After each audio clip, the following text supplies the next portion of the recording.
Hey all, it's Dale. Welcome back to the Dylcast episode. Today we're doing episode number 49, the finale of the series, the Offseason. This was a fun series to record, and you got to end it on a bang. We got a very special guest coming on the show. He's been on a bunch. He's been on a bunch of episodes, and yeah, how are you, Jared? I'm great. It's great to be here. Thanks for having me. No problem. So we've done the Central, we've done the Metro, we've done the Atlantic, and it's time to go to the final division, the Pacific Division, to end off the series. Now we've got a lot of variety. We got the Vegas Golden Knights, who had a great signing. We've got some guys who've lost some players, like the Coyotes. So this is a fun variety we have here. Yeah, I know. Fun. Next week is the 50th episode. Pretty important episode. I gotta say, just showing that. I'm not gonna tell you what it is, but it's gonna be something very fun. And a lot of people will know behind the scenes a decent amount, maybe 20, 30 people. So, yeah, there's gonna be a fun project to work on over the week for Saturday's episode. And this week is a lot of stuff's going on in the NBA. We have trades are allowed starting tomorrow at 12 p.m. So at 12 p.m. trades are allowed. So that's fun. We've already heard Dennis Schroeder's going to the Lakers. So that's fun. We have the draft on Wednesday. I will be live streaming that on Twitch. So go check that out. And free agency starts on Saturday. So crazy week for the NBA. And most of that will be probably covered on Sunday's episode. So, anyways, let's hop right into the video here. So, yeah, the Anaheim Ducks is the first team in the Pacific. Sorry. I have them being 8th in the division. We'll look at their roster moves in a minute. But where do you think they'll place this year, the Ducks, Jared? I mean, I think they'll be near the bottom of the division. I agree. I don't know if they'll necessarily finish last in the division, but this isn't going to be a playoff year for them. I still think they had a solid offseason. They addressed some of their needs, but they're definitely still, I don't know if I'd call it a rebuild, but they're definitely not like the strong team they were a few years ago. They're definitely in a downswing of their organization, and they're trying to build back up. Mm-hmm. I could see this being a year they finish somewhere between 6 or 8. I guess 6, 7, or 8. I see them being around. I could see them finishing last. They still had a solid offseason, though, in my opinion. Mm-hmm. Yeah, I have them being 8th in the division. Unfortunately, yes, they did have a great offseason. The Pacific is a very stacked division. I'm not gonna lie. You got the Canucks, you got the Golden Knights, you got the Oilers, you got the Flames. The Coyotes are still a solid team. Who knows? Maybe the Sharks will make a push after a tough year. They still got 2 superstars on their team. Carlson, but I guess you could say Burns. That's their top. Yeah, but Burns is a great defenseman still. He's more of an offensive guy, but I'd still call him one of the top defensemen in the league. For sure, yeah. So the Sharks are even in the running, you could say. They picked up Devin Dubnyk. We'll get back to them later. A little spoiler alert there. But anyways, let's take a look into the Ducks roster moves. So they obviously drafted a very nice player in Jamie Drysdale, great defenseman. I mean, he's a great defenseman. They have a lot of defensemen on their team. You think this was a smart pick at 6? Like, with guys still on the board as like Alex Holtz, Jack Quinn, Marco Rossi, Cole Perfetti, guys like that who are still on the board, and you take Drysdale, a very good defenseman, at 6. You think that's a risky move? You think it's a smart move? What do you think about that trade? I don't know if it's necessarily risky. I think that Jamie Drysdale has a lot of upside as like an offensive defenseman in the league, and he is a great player. He isn't who I had them going with. I predicted that they would take Marco Rossi. I thought that would help build the center core for the future, and they would have Trevor Zegras and then Marco Rossi, obviously. But I'm not opposed. Like, I didn't mind them taking Jamie Drysdale. I think, yes, they have defensemen in their organization, but it doesn't hurt to take a guy like that. He does have a lot of upside. So I think it was a smart move. Is it the move that I would make if I were to be the GM? Probably not, but I think it was still a solid move. Mm-hmm.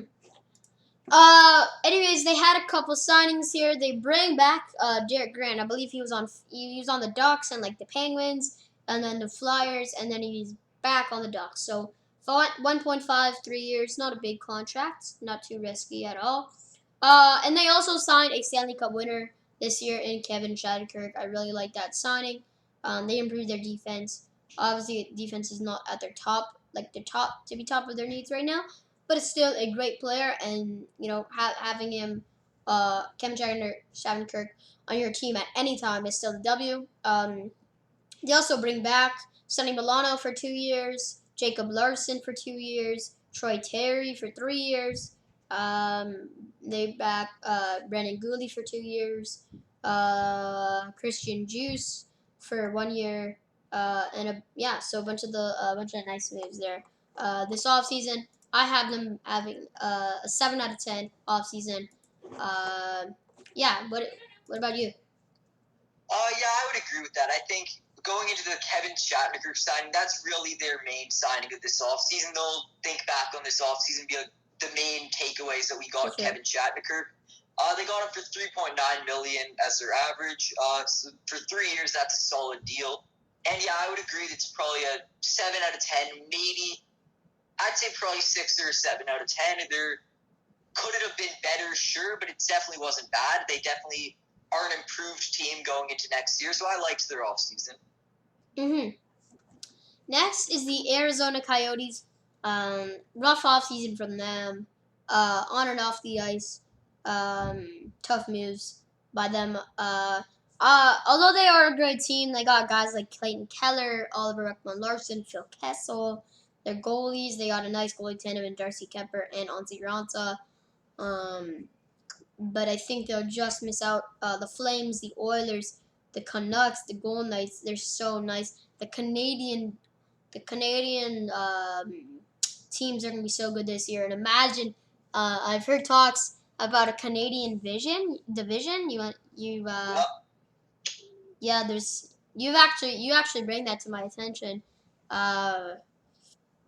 Yeah, there might, since Corona and Canada is not allowed, since the virus. Canada is not allowing people travel from the U.S. to Canada and Canada to the U.S. So having a all Canadian division might be a little more helpful. It might get repetitive playing the same teams a bunch of times, but um, I mean, I guess that is still fun. You got teams like the Atlantic teams out of the seven. Uh, I see. I see basically 6 out of 7 making the playoffs. I see the Leafs make the playoffs. Actually, the Canadians is a maybe. I think 5 out of 7. So the Leafs. Good season. I could see them making the playoffs. Yeah, it's definitely possible. I don't think it's gonna be that they only play those Canadian teams. It's gonna be like right now how the divisions work. Yeah, we're the Atlantic Division talking about Toronto, obviously. Like Toronto's in the Atlantic, but we still play teams from outside of it. It's just the goal is more to limit travel. It's not going to be that there's going to be no travel and there's going to be no playing teams outside of the division. It'll just be, in order to limit it as much as possible, we'll be playing primarily those Canadian teams. Yeah. Okay. I guess I misinterpreted it. Anyways, yeah. Nothing's confirmed with that, so really I don't know more than you, but kind of how I thought of that is there's still going to be us playing, or any team playing outside of their division. It'll just be, if they're planning on doing a bubble, I'm not even sure, but it'll be, for the most part, you're playing those Canadian teams, and every once in a while, with following the guidelines of quarantining and stuff like that, then there will be travel across the border and a few games here and there. I've heard of. It'll be interesting. I'm really not sure how it's going to work, but that's kind of how I understood it. I've heard talks of how the NFL has like weeks. So like you could have like 2 weeks Atlantic, and then 2 weeks you play, all these teams play there. So it's like kind of like a quarantine for 2 weeks. Because you're allowed, like you have to self quarantine for 2 weeks when you go there, and then you can go somewhere else. So you could play this division and plays this division. This team plays in this division. All the teams in this division for 2 weeks, and then it's all shit like jumbled around for like 2 weeks, and then they switch it around and switch it around. And maybe they can have like a 16-week rotation. So where you play every team or 2-3 times. So I've heard something like that. But anyways, back to what I was saying. Uh, uh, if the Pacific Division and if whatever division is whatever, the Canadian teams are stacked. You got teams like the Habs, the Canucks, the Jets, the Leafs. Just don't count out the Sens. They got a nice young roster. Really, with the addition of Matt Murray, you can check back the first episode of the series. I went through the Atlantic teams. Um, but yeah, no, you got and then you got like the Oilers, the Canucks, the Flames.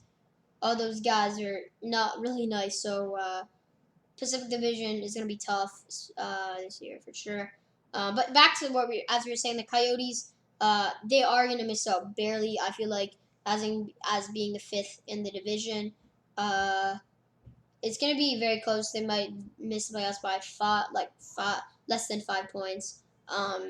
But yeah, what do you have them going? And then we'll take a look at their off season. I don't even know, to be honest. It was really a terrible off season for them. Like, as you were saying, just on and off the ice. Obviously, they lost Taylor Hall, which is going to hurt them. Mm-hmm. But as well, just the whole, they got in trouble for, I believe it was they were like pre-scouting the draft or doing something they weren't supposed to, and they got draft picks taken away. Then ultimately, with their first pick in the draft in the fourth round, obviously they picked Mitchell Miller, which we're not going to get into detail on that, but just that's a whole other thing. Yeah. It was just, from top to bottom, not a good offseason for them. And obviously, they still have a solid team. They have a solid roster. They have guys like Kristen Fisher. They have Dvorak, Clayton Keller, obviously, Oliver Ekman-Larsson. They're a solid team, but I mean, I don't know about fifth in the division. I really think losing Taylor Hall and just losing everything on this team is going to hurt them. I could see them maybe sixth in the division, something around then. It was really not a positive offseason for their organization. I think they're a solid team. I could see them being around a playoff spot. There's, I guess, a possibility they make it, but I'm not betting on them. I'm not putting money for them to make the playoffs. It was just a very negative offseason for their organization. It looks bad on their organization. I think that'll hurt all kinds of chemistry and everything with them, and I really think it's going to hurt their organization. Yeah. I don't see them making the playoffs. Yeah, so they had the their highest pick was in the fourth round. There are actually some steals in the fourth round. Carolina snagging Zion Nybeck, and Dallas stealing Antonio Stranges. But yeah, obviously the Mitchell Miller situation. Not going to talk about in depth, but yeah, obviously you can search it up online and what happened. Their highest pick was in the fourth round, and I believe they have to forfeit their picks next year. Do you want to talk about that? I don't really understand the situation, but yeah, the situation with that is that I think it was something to do with not training camp, but they were doing a combine, like where people with scouting, like the prospects do different exercises and things like that to show what their weight is and how strong they are, things like that. And they basically illegally did it pretty much. They did all that scouting before the league actually said it was okay. So for that reason, they lost out on a ton of draft picks, and just there was all kinds of punishment they had. And again, just overall from the top to the bottom, it just wasn't a good off season for their organization. And I think they'll suffer as a result of that. I think they still have enough talent in their lineup where there's a chance they make the playoffs, but it's just, I'm not counting on them to make the playoffs. I mean, anything can happen, but it was very negative, and they lost one of their best players in Taylor Hall. They still have Kessel. They are still a good team, but I'm not counting on them to make the playoffs. The big moves the only moves that they made is bringing back, signing Tyler Pitlick, and re-signing Christian Fisher. So I originally had them having a 5 out of 10 off season, because usually when you do really nothing, you don't lose anybody, or you don't you don't gain anybody, I'd normally give 6 out of 10. And then I took off 1 point because of Taylor Hall, and then I took off another point just now because of the situations they've been in. So 4 out of 10 off season for me. Kind of yikes from the Yotes. They almost traded OVL, which if that happened, might have been a good trade. Who knows? That might even made that score go 5-6. But unfortunately, they lost Taylor Hall. They didn't really make any strong moves, and of course, the situations they were in completely demolished their score into a 4 out of 10 for me. So, what is your all-season ranking, Jared? Oh, yeah, I would agree with that. I think a 4 out of 10 is fair because they didn't necessarily get so much worse on paper, other than obviously losing Taylor Hall. But minus that, they didn't change a lot in terms of their lineup. It's just the entire makeup of the organization, more like internally, I think definitely suffered based on this offseason. So I think 4 out of 10 is definitely fair. Mm-hmm. Next is the Calgary Flames. Now, this is one of my best off seasons yet. Might have been my best ranking. I'm not sure. It's one of them for sure. Um, anyways, I have them actually, the Flames making the playoffs as the wild card. It is a tough, I mean, definitely you could argue that they could be higher. Some people even say that they could be first in the division. I completely agree with that. I would agree with anywhere with the Flames being put at anywhere between 1 and 5. Wherever they're put, I don't disagree. So, um, uh, I have them, yeah, losing in the first round. They're playing against the wild card, which will either be Vegas or Vancouver or Colorado or a team like Winnipeg or the Oilers, somebody like that. Um, but I had them losing the first round. They made some strong free agent signings that we'll look into. Um, yeah, so off season ranking. Uh, we'll get into that after, but yeah, season prediction: making the playoffs, losing in the first round. So yeah, what do you have? What do you have their season prediction? I would agree with that. I think I could see them being around third or fourth in the division. I think it was definitely a positive offseason for them. I It all depends on how like the divisions are going to shape up. If it's an all Canadian division, that changes things completely. But just going based on the teams in the Pacific, because as of now, that's the only thing we know of.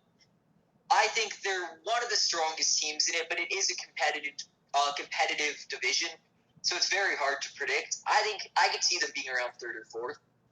If it were to be the all Canadian division, then I don't even know where. I think.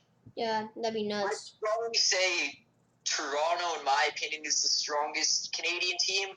But then there's a ton of teams after that that are kind of in the same area. I think from second, third, or fourth in a Canadian division, I could see it being one of Calgary, Edmonton, Winnipeg's up there, even Montreal. Like it's really hard to predict because we don't know what's going to happen just based on COVID and stuff like that. Mm-hmm. But if it were to be just Pacific Division, I would say third or fourth is about where I would put them.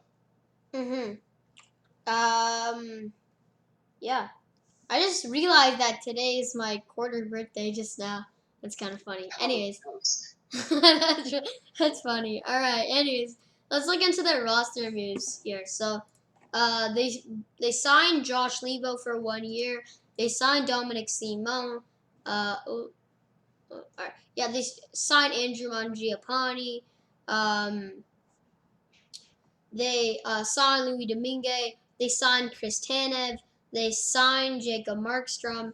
They signed Alex Petrovic. And I do believe they did they lose somebody? I feel like they did. I'm not sure. Well, they lost TJ Brody. We have. Oh yeah, obviously they lost TJ Brody. I feel like they lost a goalie. I'm trying to think. Well, because they brought on Markstrom, but I'm not sure. Because I remember there being like a goalie circle. Because like somebody snagged them and then they snagged whatever. So like Vancouver snagged. So like Calgary took Vancouver's goalie and Vancouver took Washington's goalie, and then Washington took New York's goalie, and then that's really where the cycle ended. But I feel like somebody snagged Calgary's goalie. I can't remember. Off the top of my head, I couldn't tell you. Cam Talbot? Was he on Calgary this year? I can't remember. He has been on Calgary, but I don't know if it was like I feel like during the season he went to. Or yeah, I'm also but I feel thinking. like during the season he went to Edmonton. Yeah, Unless like, I go backwards and he was on Edmonton first. Oh, he was on the Flames this year. So yeah, the Flame. So he was. It was like a whole circle. So he was on the Flames and then he went to the Wild. So it's a huge, huge cycle with the goalies there. But I actually forgot about them losing Chris Tanev. So I'm gonna just have to take off one of their scores there because about Chris. Sorry, not Tanev. TJ Brody. But um, and other than that, they signed so many guys. They lost Cam Talbot, but they gained one of the best goalies in the NHL. They signed a great defenseman in Chris Tanev. Obviously, lost a defenseman, but they made they had some they re-signed a bunch of guys. They made some great free agent signings. Uh,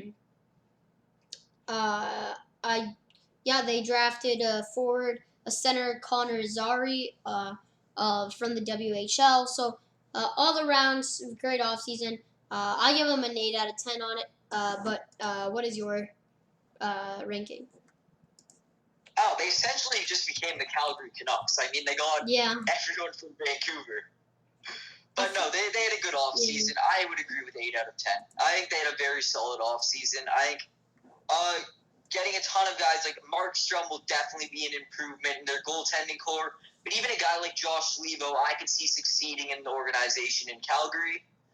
I could see them, I think they had an 8 out of 10 offseason is definitely a fair ranking. And I think they're definitely going to be improved as soon as next year. Even losing TJ Brody will hurt them, but overall, I think they're going to be a fine team next year. Mm-hmm. Next, the Edmonton Oilers. I have them being the second in the division. Very high, I know. I feel like Connor McDavid on Leon Draisaitl, they're actually going to show themselves this year. I pray to God. I remember when I had the Oilers running the cup, I was a little delusional on that one. Not gonna lie. Looking back at it, but I definitely do think 2020. You never know. Yeah, it was a possibility. Like I didn't think it was a bad prediction. It's just it didn't end up working out. Yeah, and especially when you lose to Chicago Blackhawks, who were technically in a mid rebuild, while you're playing them. Anyways, Oilers, I do have missing. So, making the playoffs, second in the division. I think they'll play the Vancouver.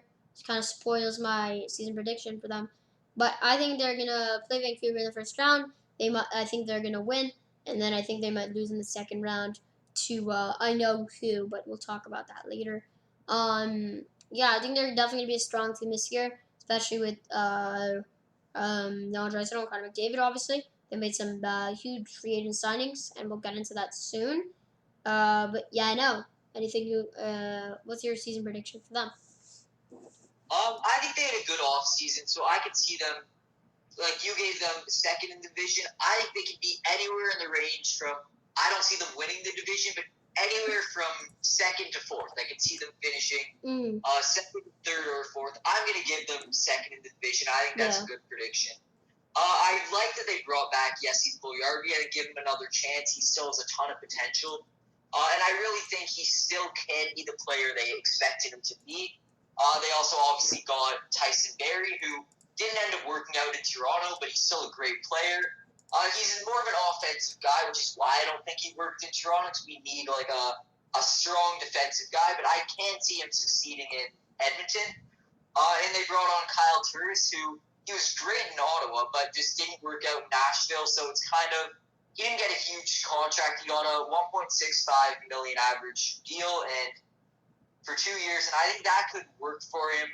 I think having guys to play alongside him, such as Connor McDavid, Leon Draisaitl, Kayla Yamamoto, and all kinds of guys like that. Ryan Nugent-Hopkins, obviously. Mm-hmm. I think he could end up succeeding in that organization. I think, yeah, it was a very strong offseason for them. And for that reason, I think second is definitely a good place to put them. Okay. Let's take a look into their off season. They had a nice pick this year in Dylan Holloway from from the University of Wisconsin. They also signed Dominic Cahoon for 1 year. They re-signed Mike Smith. So they really do need to get a better goalie. They did sign Tyson Berry for a year. Tyler Ennis as well. They bring him back. They also signed Kyle Turris for 3.3 mil. Sorry, for 1.65 mil for 2 years. They bring back Jesse Puljujarvi finally. Um, I'm pretty sure the guy played the whole year. The whole year in the AHL. Or sorry, the whole year in the KHL. In what? I believe he played in Finland or somewhere in Europe. Yeah. So yeah, he missed the whole season, and finally they bring him back. Thank God. But yeah, no, solid offseason from them. I give it an 8 out of 10. They didn't lose anybody, and they made some very strong signings. It's definitely 7 or 8 out of 10. But if I'm giving Anaheim, who only signed one dude, who and I'm giving them a 7 out of 10, then I have to give the Oilers, who got two great players, in Kyle Turris, in Tyson Berry, and in Tyler Ennis, Mike Smith, bringing back a bunch of guys, Dominic Cahoon as well. I have to give them an 8 out of 10. So 8 out of 10 from me. What about you, Jared? I think, are we allowed to do like something 0.5? Like, yeah, I'd say, for sure. If I were to give Edmonton 8 out of 10, I think I would move Calgary up to an 8.5, or I would just do keep Calgary at 8.8 out of 10 and do Edmonton at 7.5. I think there's like a slight bit below when comparing the two, but I think they had a very solid offseason. It's either a 7.5 out of 10 or an 8 out of 10. Yeah, because like you could say like because 7.5 kind of rounds up, so that I guess you could say that's a little why my reason. Yeah, they were, when compared to Calgary, they're slightly worse.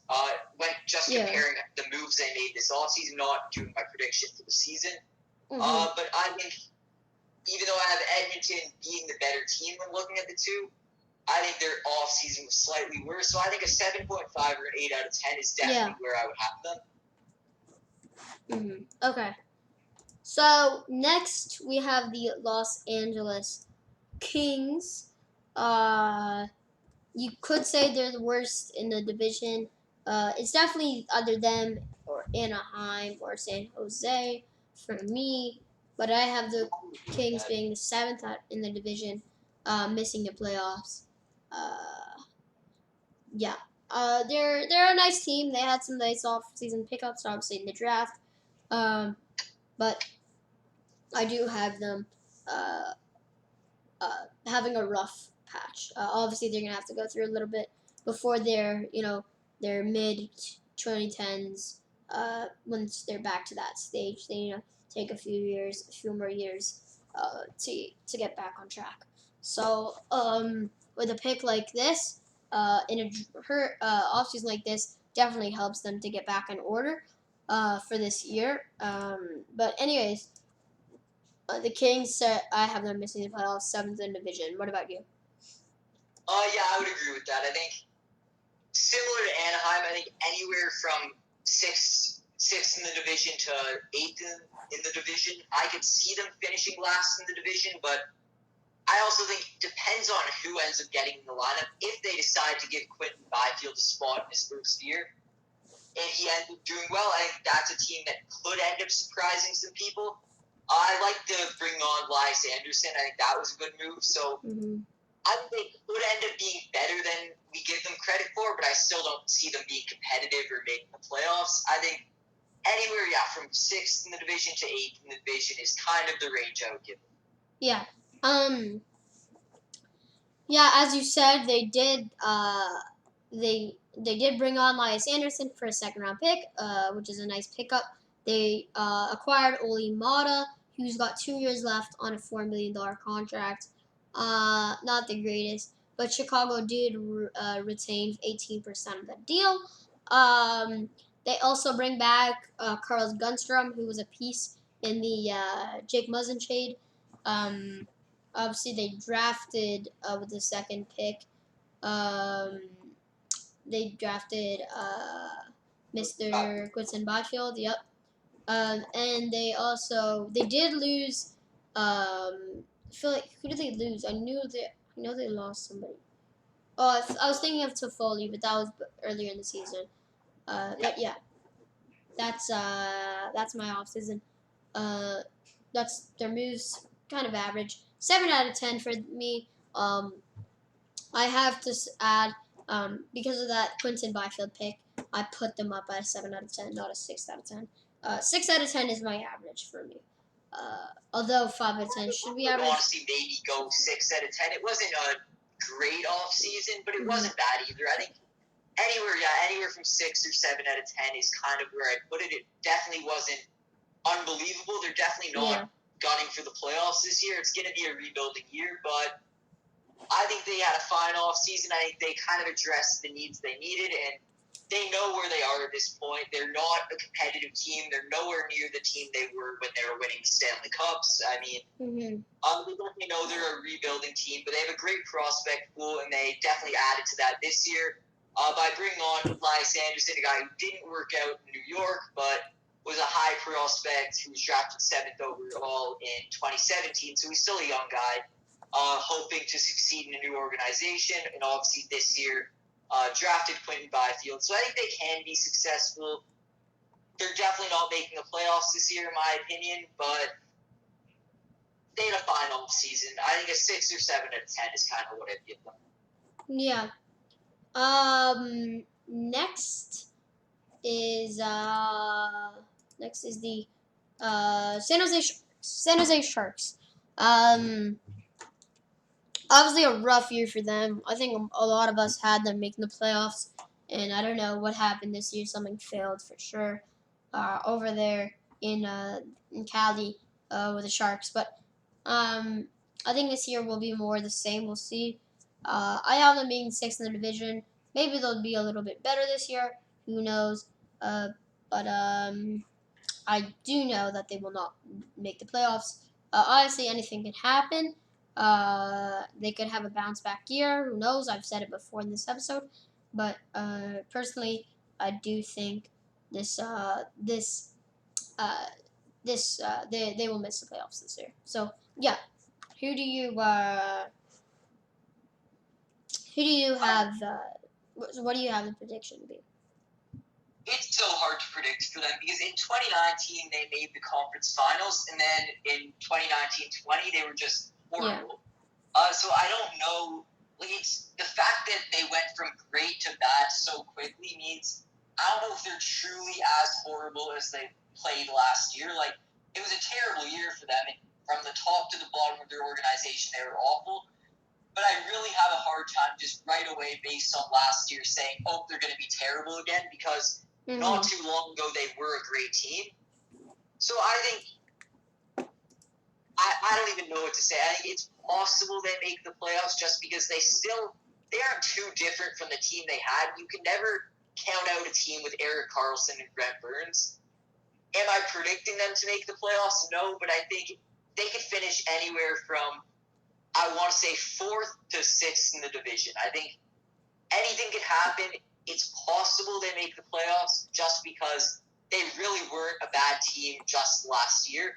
And this year they were just horrible. So, I don't know. It's really hard to predict. They're one of the hardest teams to predict for me because I don't know if they're going to replicate how they played last year or get back to how good they were just a few years ago. Yeah. Next. Sorry, not next. Let's just look into the roster moves here. Trying to think if they lost anybody this year off the top of my head. I don't think so. Maybe they did. Let me know in the comments if you guys know. But anyways, they didn't have a terrible offseason. They made a nice trade with the Wilds to get Devin Dubnyk in a seventh-round pick for a fifth-round pick. Obviously, he's 34, and he has a huge he has a bigger contract. Fortunately, Minnesota retained a bunch of the salary, so the Sharks get 2 years left on Devin Dubnyk, who's still a good goalie in in the NHL, and they also trade Ryan Donato. So 2 trades with the Wild, and then Ryan Donato for a third-round pick. So um, a couple nice trades there. They bring back Kevin LeBlanc. They bring back Patrick Marleau. What a weird thing it's been for Marleau. He went to the Sharks and then to the Leafs, and then he went to the Sharks and the Leafs, and then he was traded to the Hurricanes, but then he went to the Sharks, but then he went to the Penguins, but he went to the Sharks. So kind of confusing there. But the Sharks also signed Matt Nieto, and they signed their first-round pick Ozzy Weisblatt. That was a great thing to watch on the draft. Yep. Do you wanna tell them what happened? Language, correct? Yeah, sign language. So do you wanna explain what happened? Yeah. So his mother, I believe, is dead. I'm not 100% on the story, but I'm pretty sure it was that his mother is dead. So the organization, it was a very classy move for them. They decided to, rather than just saying his name, they decided to do sign language to announce the draft pick, which was a very classy move by them. Yeah. Like, I don't know, the Sharks are a team I like. I think they can be good again this year. I really like bringing on Ryan Donato, even though I think a third-round pick for him could end up turning out in a few years. We look back on that as a bad deal, but I think bringing on Donato, he could end up succeeding with them. Getting Devin Dubnyk might not have been the greatest move because, I mean, if if Martin Jones is as bad as he was this year, again, I think having him and Devin Dubnyk could end up turning out to be one of the worst goalie tandems. I think Dubnyk's a good goaltender, and he has had great years in the past. He's just older. So I think it's kind of risky on them. Their goalie tandem isn't something I really have a ton of confidence in, which is my main thing. But then again, they have a very strong defense core. So anything could happen with them. I think they were a great team just a few years ago. I think they're a solid team now. It wasn't an outstanding offseason, but it wasn't horrible either. I would probably give it maybe a 5 or 6 out of 10. I think it was a fine offseason. I definitely can't complain with that. They lost Joe Thornton, who we have now, and they also lost Aaron Dell. Oh, yeah, Joe Thornton. Yo, we snagged Joe Thornton and Aaron Dell from them. Thank you. Easy. All right, so I just changed my offseason ranking from 7 out of 10 to 6 out of 10 after looking at it. They made definitely a couple nice trades. As you said, he is a risky player. He is still a good goalie, but you're right. At 34 years old, that's super risky. And as well with the Martin Jones thing, Aaron Dell, I believe, was a starting goalie for the Sharks. So now losing him, that's just hurts them even more. And Aaron Dell's a decent age, 28, 29, I believe. So I bring it down from 7 out of 10 to 6 out of 10. With the moves they made, it's very average for me. Risky trades. They lost a couple players, but they did sign Patty Marleau, and they did make a nice pick in Ozzy Weisblatt. And they also bring back Kevin LeBlanc, and they made I do like the Ryan Donato trade. So, off-season ranking 6 out of 10 for me, and we'll continue to the final 2. So now we have the Vancouver Canucks here, another one of those Canadian teams who are going to be very strong this year. I have them being the third in the division. We've talked about it, like with the Flames, the Oilers, and how it's going to be. It could range from 1 to 2 to 3 to 4. somewhere around the end with all those guys, and I think it's going to stay the same with the Canucks, but I have them being 3, as I have the Oilers being 2, the Flames being 4, and uh, there's one still big. There's another team that we still haven't gone to yet. Yep. Who's obviously the monster of the league right now, I guess you can say, and especially in the West. But off-season ranking, I need to keep on going to that first. But anyways, third in the division. I think they're gonna lose in the first round to the Oilers, as the Oilers are the 2 seed. I think Besser. I think this is really obviously you're looking at guys like Draisaitl and McDavid and Pedersen and Besser. And although their play styles aren't entirely familiar, those are the 2 guys that like the that's when you look at 2 guys against 2 guys on those teams. You look at Besser and Pedersen, and you look at Draisaitl and McDavid, as they're both young. They're both great players. You could say JT Miller, but I would go with Besser. But I think this is a I think that goes to the Oilers in definitely a 7-6 game series. If you want to watch my NHL 2021 playoff predictions, I believe that was episode number 44 or episode number 45. I cannot remember, but it's one of those 2. Anyways, yeah. What do you think? Where do you think they'll land this year? I mean, the Canucks are a great team. They are definitely they weren't the team out of the Canadian teams that I predicted to go the farthest. However, when you have Elias Pettersson and Brock Besser, Bo Horvat, JT Miller, and all kinds of guys like that, you could really never count them out. And as well, they had a great offseason, so I could see them finishing again in a similar range as you. I think they could be anywhere from 2 to 4. But I agree with you. I say they can finish third in the division. That's kind of where going into the season I would predict them. But they had an unbelievable offseason. Definitely a 7 or 8 out of 10 for me. Bringing on Nate Schmidt and Braden Holtby. So, I mean, anything could happen. I think if it's a Canadian division, I think they are one of the strongest Canadian teams. So, it's really, you never know with them. I think they are a great team, and I think they're, maybe even though I don't have them going to like the second round of the playoffs, 1 game away from the conference finals this year, I think they will be a good team and a competitive team, and they probably will make the playoffs. Yeah.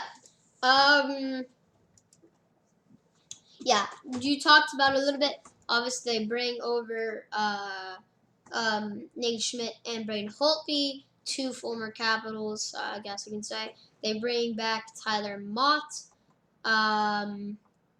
They signed Jace Harlock. They re-signed Jake Virtanen. Obviously, they lost a couple of guys in Chris Tanev and Jacob Markstrom. And as you said before, you got the Calgary Canucks or the Vancouver Flames. But yeah, great. I think very average offseason for them because they lost a goalie, gained a goalie, lost a forward, gained a forward. Lost a defenseman, gained a defenseman. So I think to add on with the Adam Gaudette, not the Jake Virtanen signing, as well as the Tyler Mott. I'm gonna give him a 7 out of 10. You could say 6 out of 10, right in the average for me. But I'm slotting them at the 7 out of 10 position. They did trade their pick this year, I believe. Did they trade it? I can't remember. To Tampa. I think didn't Tampa trade? I'm pretty sure Vancouver had traded their pick for JT Miller last year, so they traded it to Tampa, and then I believe that pick was actually moved around a lot during the draft, if I can recall. I remember during the draft, but I'm sure there was a move during the season because they didn't. Like, they would be around the middle of the draft, Vancouver. I think it might have been. Oh, I think I know what it is. Oh, yeah. It was actually at.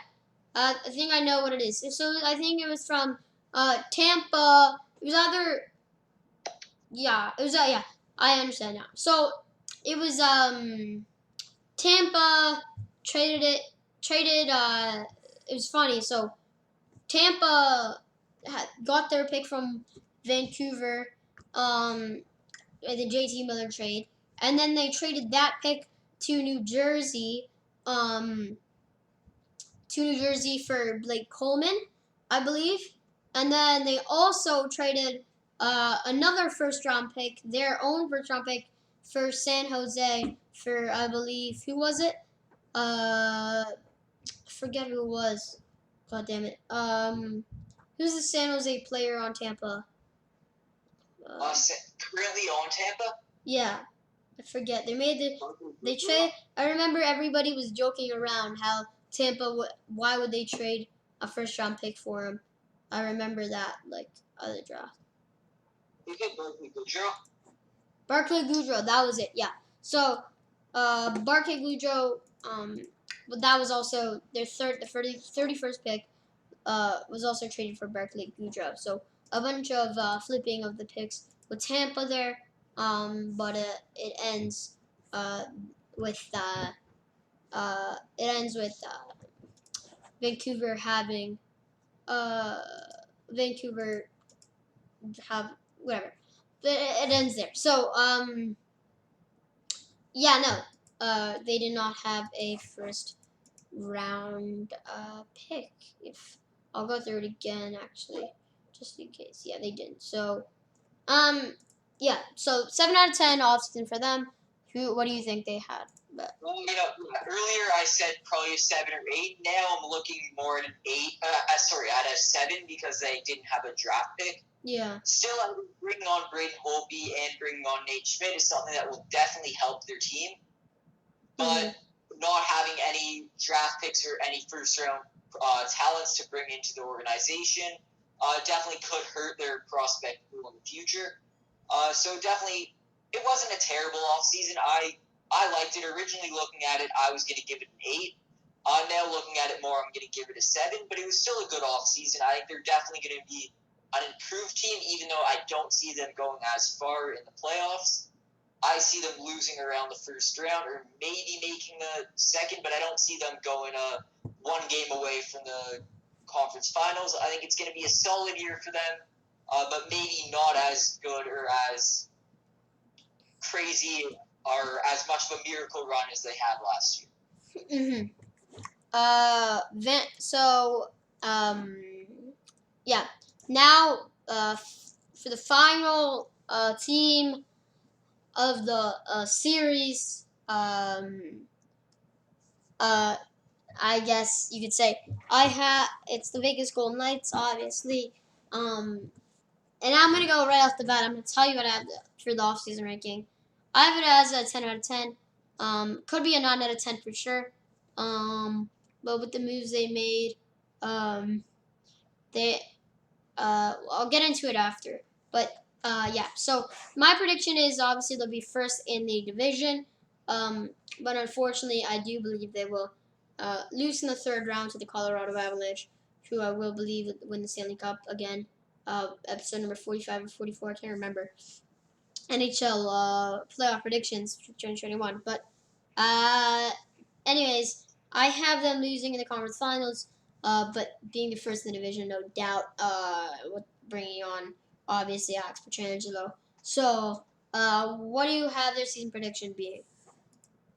I'll agree with you there. I have them being first in the division. I think, well, it wasn't, I'm not going to say it was a perfect offseason, but you can't go wrong when you bring on Alex Pietrangelo. It's definitely was a 9 out of 10 offseason. And it's going to help them. I'm not predicting them to win the cup. However, it is possible. I could see them winning the cup, which is crazy considering how new of a franchise they are. But, I mean, when you bring on Alex Pietrangelo, that's what happens. They're just adding to that already insane talent pool. And I think they had a great offseason. Yes, it's going to hurt losing Nate Schmidt, but, I mean, it's not going to hurt too much because they just got Alex Pietrangelo. So, I think it was a great offseason for them. Yeah, so let's obviously take a look into their moves. Why do I have it? On my screen it said it was Anaheim. Anyways, oh shoot, I gotta change that. My bad. But they obviously signed Alex Pietrangelo, as you said. They bring back Thomas Nosek. They traded Paul Stastny I let me check Paul Stastny's contract. Um, hmm, I can't remember how big. I'm pretty sure it was like a huge contract. I'll check right now. Uh, Paul Stastny. Yeah, it was $6 million. No, that's not. Yeah, $6.5 million for one more year. So getting rid of that huge contract was really nice, and they bring over a nice defenseman in Carl Dahlstrom. They also, oh, sorry about that. They also got a fourth round pick in 2022. They also bring back Ray Duke, the first ever Vegas Golden Knight. They bring back Chandler Stevenson. They traded.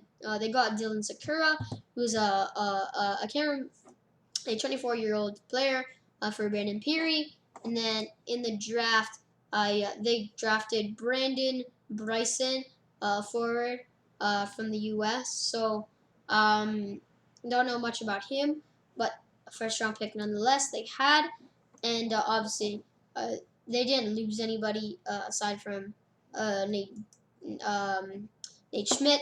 I'm gonna go.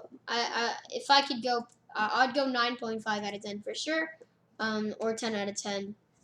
Um, so yeah, that's my offseason ranking for the Golden Knights, the final team of the series. So what is your prediction? What is your ranking?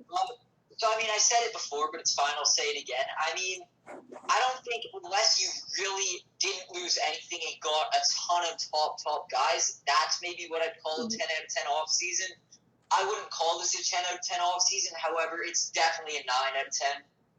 You can't go wrong when you bring on the top free agent, which was Alex Petrangelo. You definitely, as much as losing Nate Schmidt is going to hurt, but I mean, you're not complaining when you get the top defenseman or just the top player in general of the draft. I guess you could, or some not of the draft, of free agency.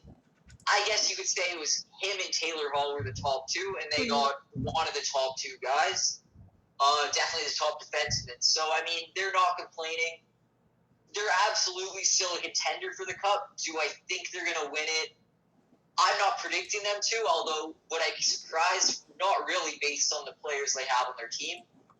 For a new team in the league, I mean, they've only been here. This will be their fourth season. They are a crazy team. I mean, you just look at them from top to bottom of their lineup. They are just an unbelievable team. So much talent there. I can see them winning the Cup. I'm not predicting it, but I mean, yeah, I'm not going to be surprised if that happens. Yeah, for sure. So that wraps up the whole entire series, and fortunately, we got a longer one for you guys today. Which is you'll have to see it. The series has been known to be short, but we always get the best content when you're on the show. So thank you so much for being on it. And anything you want to say before we end it off? No, just thanks for having me. It was great. So, anyways, big episode number 50. And then 51 obviously will be about the recap of the past week with the NBA. So, watch out on Wednesday for my draft. My stream. I'm streaming the draft on Twitch. The link will be in the bio for my Twitch. But anyways, definitely a fun series to record. Especially when you're on it. So, definitely more NHL, more NBA content coming up. I'm actually starting to get into football a lot, so if you guys want some football videos, let me know. That'll be the video. I love you all, and I'll see you guys in the next one. Peace.